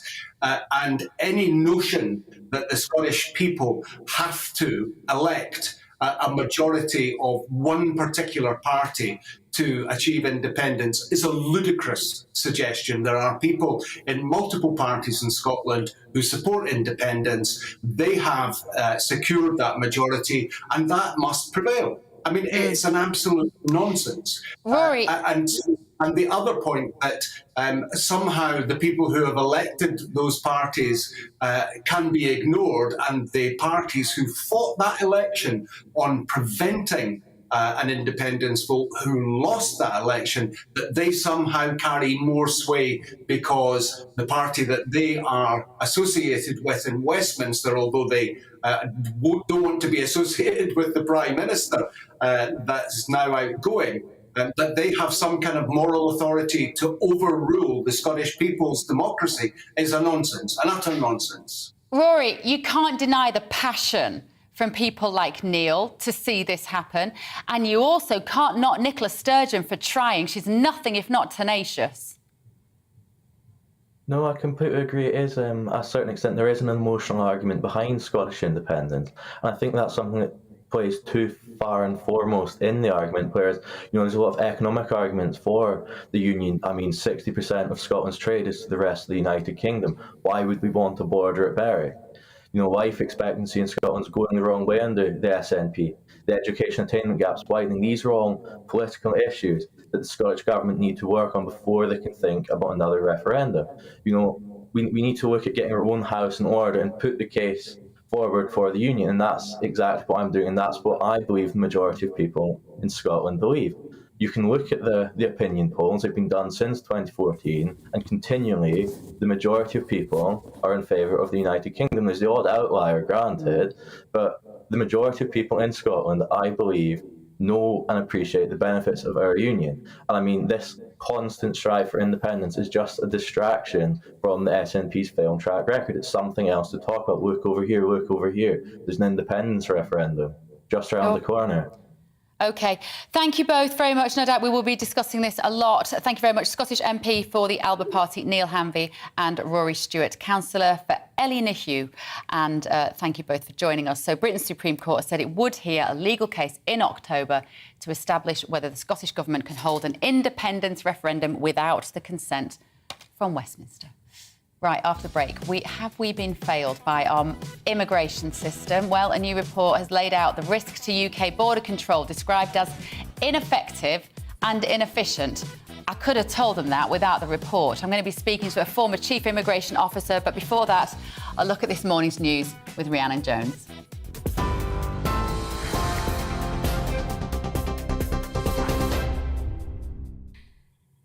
Thank you. 11:31, your top stories from the GB newsroom.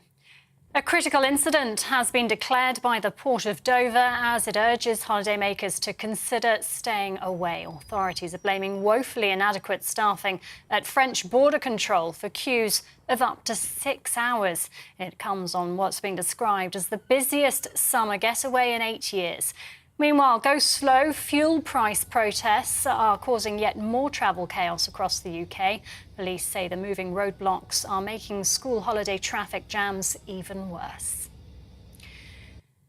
Prince Harry has won his bid to take the Home Office to court over his UK security arrangements. Lawyers for the Duke of Sussex are challenging a decision not to allow him to pay for police protection for his family while they're in the UK.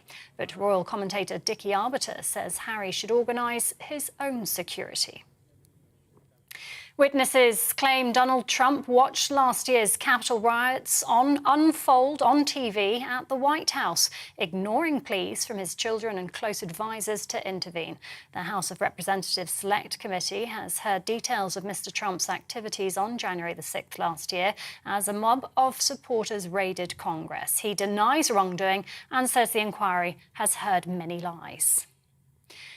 Half of UK adults are cutting back on food as they struggle to pay their energy bills. The latest official data says 50% of us are buying less in our food shop. Households are now spending £9.40 more for every £100 they spent a year ago to buy the same thing. TV online and DAB+ radio, this is GB News.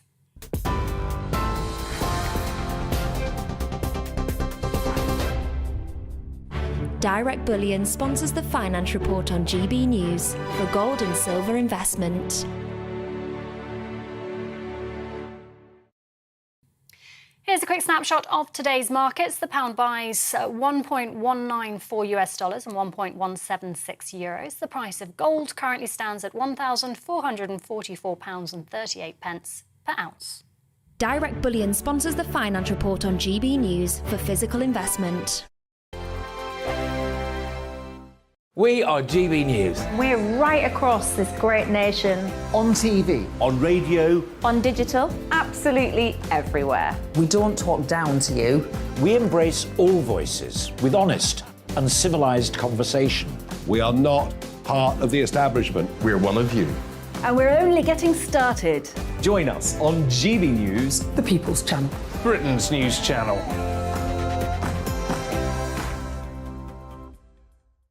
Hi there, it's Stephen and Anne. At breakfast from 6 a.m, you'll always be caught up with everything you need to know, the latest headlines, opinions and debates. We'll bring you the good news and the bad, but most of all, we're here for you. Remember, send in your views and let us know what you would like us to talk about. That's because we're your news channel. And every morning at 6 a.m, it's breakfast on GB News. My name's Tom Harwood, and join me 9:30 a.m. every weekday for The Briefing, your one-stop shop for everything you need to know about what's going on in politics today. I wonder if this is a deal that might need to be like the biscuits in this factory, twice baked. Is there not an opportunity here to win out against the extremes? Tom Harwood, GB News. What are you going to do about it? Things should have been done differently, and they certainly are being done differently. Don't miss it. The Briefing with me, Tom Harwood, 9:30 Monday to Friday on GB News.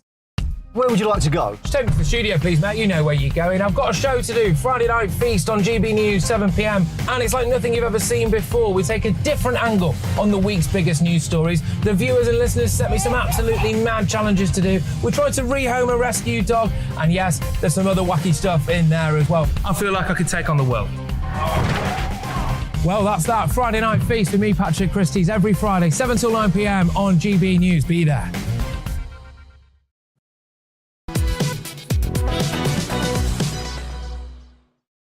Hello there, this is To The Point with me, Bev Turner on GB News. If you're listening in your car right now and you are stuck in those enormous queues in Dover where they've declared a critical incident, will you give me a bell? We could call this Give Bev a Bell bit if you want. I want to hear from you because you might even end up on GB News because we really want to understand what's going on down there. It just seems like another example of increasing frustrations, doesn't it, on our daily lives of just trying to get around the country. So get in touch, gbviews at gbnews.uk or tweet at gbnews. OK, a damning new report has laid bare the risk to UK borders. The Independent Chief Inspector of Borders and Immigration has found the Home Office response to the small boats crisis is, quote, ineffective and inefficient. I mean, stop the press, right? David Neal's report also highlights that more than 200 asylum seekers managed to escape secure tax-funded hotel rooms. Our Home and Security editor, Mark White, tells us more. For more than 3 years now, the small boats crisis has been growing in intensity. This year already, more than 15,000 people have crossed the Channel and been processed in makeshift reception centres at Dover Harbour. The Chief Inspector of Borders and Immigration claims that process has been inefficient and ineffective. David Neal says that for too long the Home Office has continued to treat the problem of small boat crossings as a crisis rather than an ongoing day-to-day issue that should be managed and staffed accordingly.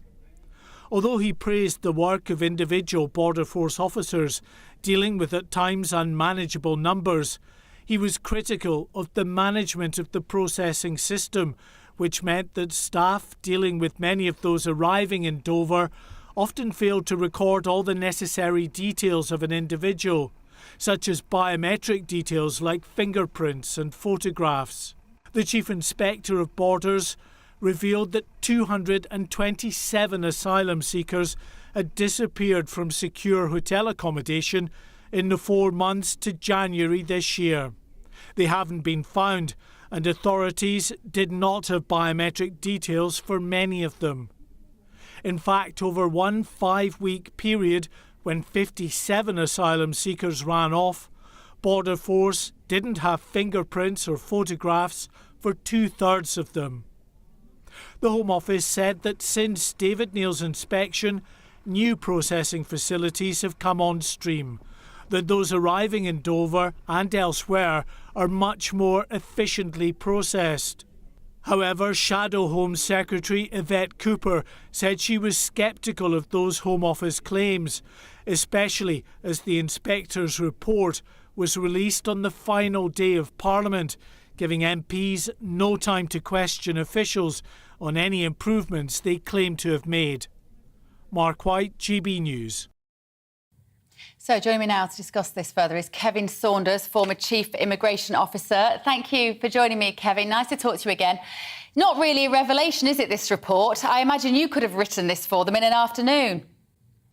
Good morning, Bev. Yes, it's a little bit worrying, isn't it?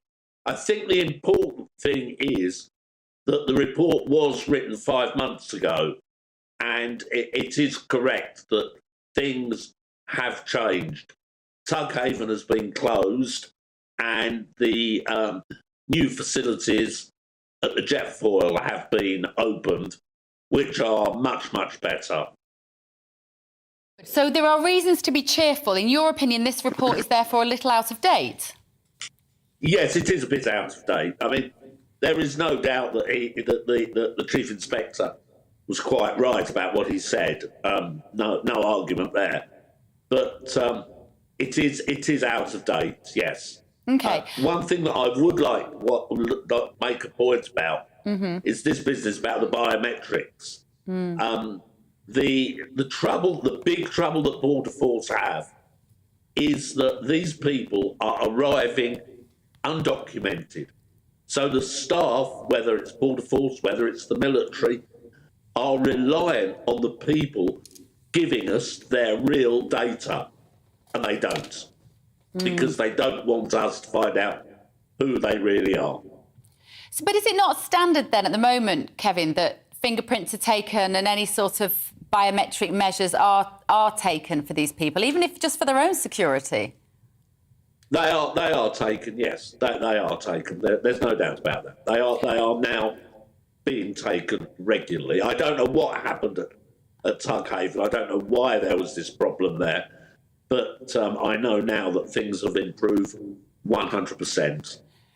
And what about these 200 asylum seekers that managed to escape these taxpayer-funded hotel rooms? I'm not sure how secure they are, really, are they? GBNews' fabulous Patrick Christie's did a brilliant report from a hotel in Kent, I think it was, where, you know, the refugees were just seen coming and going. And I guess we don't really understand enough about the process when they arrive and how well looked after they are, or, you know, some people would take offence to me saying that they should be well looked after, or how well contained they are. How about that? Well, Bev, you're quite right. I mean, the big problem that we've got is that we don't have enough proper detention facility. So what we've had to do is put these people into hotels. And, I mean, let's be fair about this, let's be honest. Some of the hotels are very nice. In fact, one of the hotels I stayed in regularly. So I can tell you that it's very nice. But they're not secure. They're not at all secure. And they're costing... They can come and go as they like. And they're costing the British taxpayer, the hotels are costing us £5 million a day, aren't they, to house people. It is absolutely staggering, and it blows my mind that we still haven't found any solutions to this problem. And reports like this, I suppose, help, Kevin, but what we then need is a plan, and the Rwanda plan is clearly, it seems to be evaporating by the day. Do you ever see signs of a solution being found? I don't think the Rwanda plan is dead in the water. I don't think you're right there. What we've got, what we've had is political problems, because we've got rid of the Prime Minister, and we're into another race for PM. So basically, things like Rwanda have been put on the back burner. If we had been able to get the first flight away a couple of months ago, then we would be in a different situation. But we can't really say Rwanda hasn't worked, because we haven't given it a chance to work yet.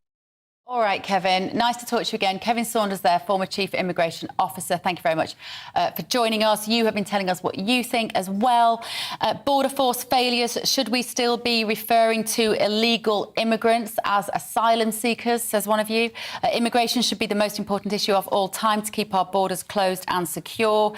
And men, and more men are spewing into our beloved country. They don't care where they live as long as it's in a 4-star hotel, wined and dined, and being told you'll be looked after by the country of England. I know it gets a lot of you riled up, doesn't it? And Paul has got in touch. We mentioned earlier about the fact that Prince Harry has got permission to basically call for a judicial review over the Home Office decision to not fund his security detail whilst he's in the UK. Actually, he wants to pay for it himself. They're not even letting him do that.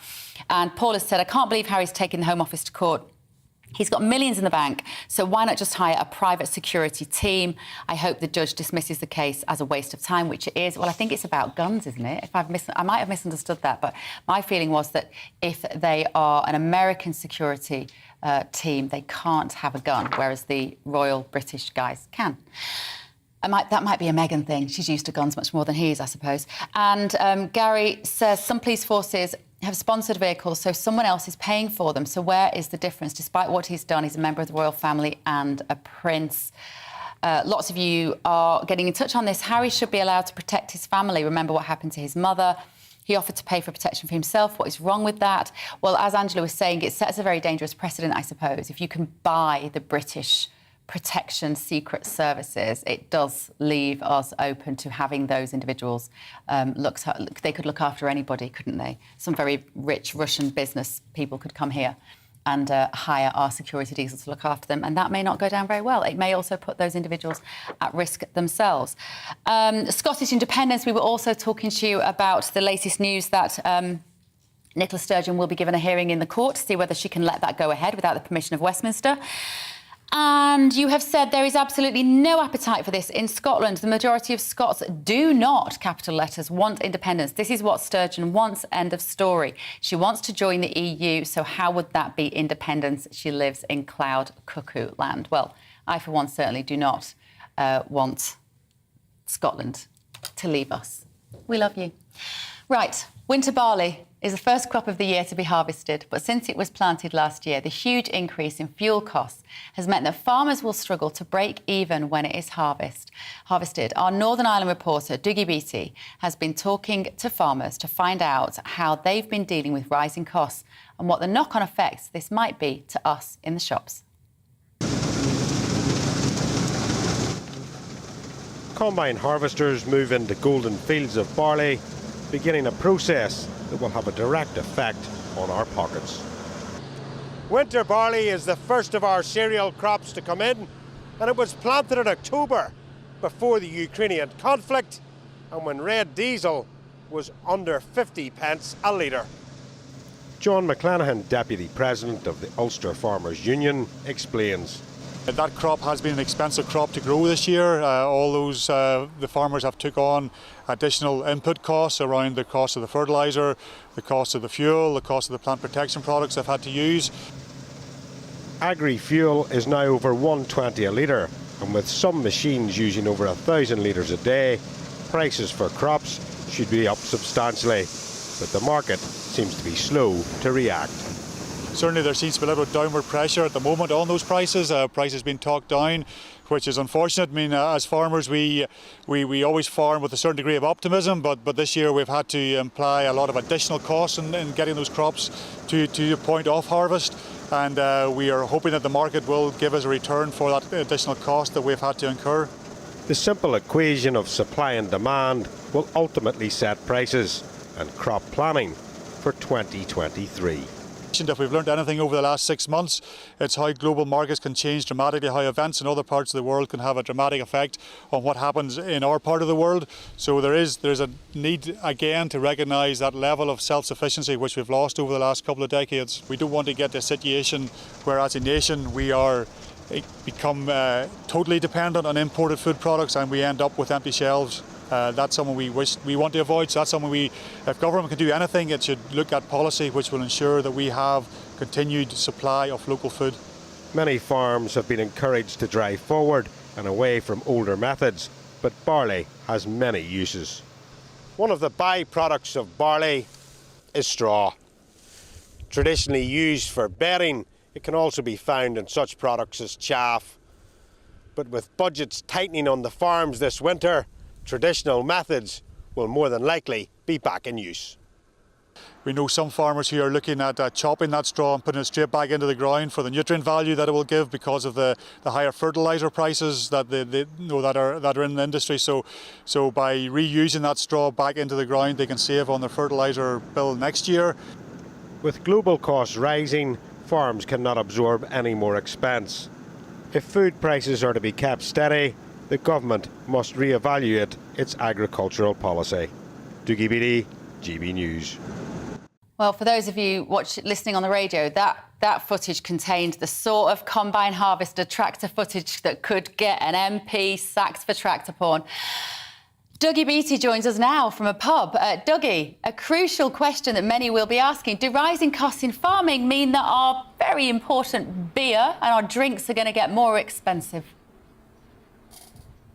Yes, everything is going to get more expensive because farming is, of course, the primary source of how we control inflation. It's one of our food costs. Energy is the other one. And there's 3 crops that we have been looking out for. First was the silage. We covered that. That feeds our cattle throughout the winter, so that cost must be secured and locked down. Secondly is our cereal crops. They're now starting to come in, and the last one, of course, will be the potatoes and vegetables in towards the end of September, October.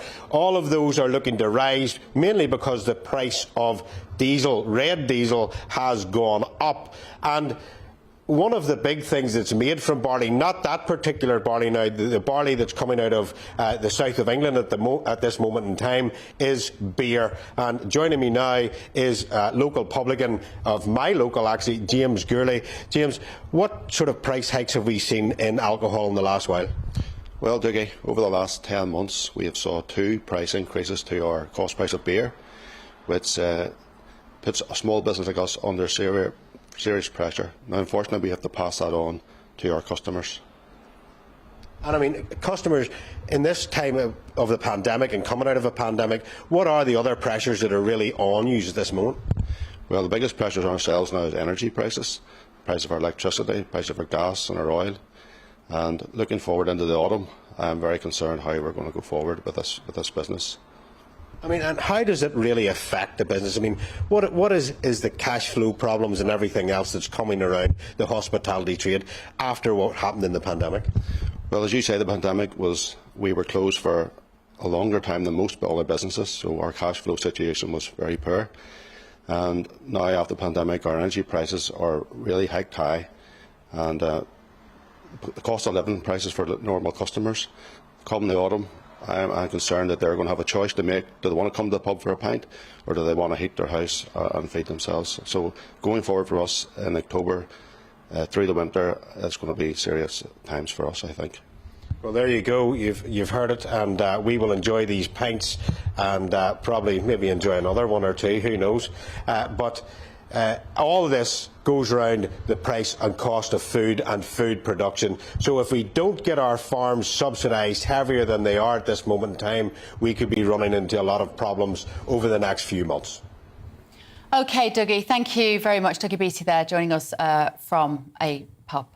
And lucky him, on a Friday morning. I think he said he was going to start drinking, didn't he? It's not quite midday yet, Dougie, but you have my blessing. Right, now, a few more stories that you might not have seen yet today that might be of interest to you. I'm going to take you through some of the headlines you might have missed. Sad news for chip lovers. This goes on from the back of what Dougie was just saying then about how tough it is for farmers. Potato growers have warned the price of chips is likely to rise following the UK's recent heat wave. Is it just the heat wave? Really? Farmers felt the yield and the quality of the crop have been compromised by record temperatures and a prolonged dry spell. It comes after the cost of fish and chips in Chippy's rose. I'm sorry, this is very depressing. I was hoping this would be a lighter section. Fish and chips has got more expensive. Cooking oil from Ukraine, white fish from Russian waters have all gone up in price. It is another blow to Britain's beloved chippies. They've taken a battering this year due to inflation. I did not write that. And I just think we've got to try and support these businesses if we can. It's tough out there, isn't it? It also just shows you that we should be surely growing, buying more locally, especially the fish. It's sort of crazy that we still get fish from Russia. Anyway, the Harry Potter-inspired sport Quidditch, which is played in real life by, I don't know, odd people, will now be renamed Quadball as the sport seeks to distance itself from author J.K. Rowling. They clearly are odd people. Calling it an important moment in our sports history. The Major League Quadball organisation said its former name of Quidditch had limited the sport's expansion. Oh, for the love of God. Thousands of people play the fictional sport, minus the flying on broomsticks bit, in over 40 countries, according to the International Quidditch Association, who've also announced that they will be changing their name. That makes me so cross. Has anybody actually listened to what J.K. Rowling has said about trans issues? It is not that controversial. If you don't want to have the name Quidditch, don't play the sport. If you really want to make a political point in support of trans people, have entire teams of trans people maybe. And I don't know what your logic is, but it's ridiculous. Right, a 70-year-old grandmother has taken up the job, I love this, of lifeguarding at one of Philadelphia's public pools to help keep kids off the street. This is what I want to do. Robin Borlando was a lifeguard before at 16, but she hopes by returning to the job, she can keep some pools open, as only 50 of the city's 65 open-air pools are open due to a lifeguard shortage. She's got 6 grandchildren. She hopes to keep the pools open so that they can stay off the streets, where nearly 100 of them have died in gun-related incidents this year alone. I just want to do something, no matter how small, she said. And that is what I was ranting about yesterday, wasn't it? That I've been to a water park here that was closing down because of the heat. We need more women like that, keeping sport available to our kids and lots of things for them to do. Right, I'm done for the day and for the week. Do not go away. Up next is The Briefing with Tom Harwood. Thank you ever so much for having me, and I will see you again, hopefully soon, here on GB News. Have a great weekend. Hi there, I'm Aidan McGibbon from the Met Office. Mixed fortunes for many parts of the UK today. Rather cloudy for most, but there will be some heavy rain and showers, even some thunderstorms out there. However, there will also be some drier and brighter weather. The best of the drier weather will be towards the north of Scotland, where an area of high pressure sits. Northern Ireland also seeing largely dry conditions. But elsewhere, an area of rain is moving north across the Midlands into northern England as well. That will be heavy at times. And to the south of that, some heavy showers break out for parts of Wales, the southwest and central England. And these will be slow moving where they occur. They could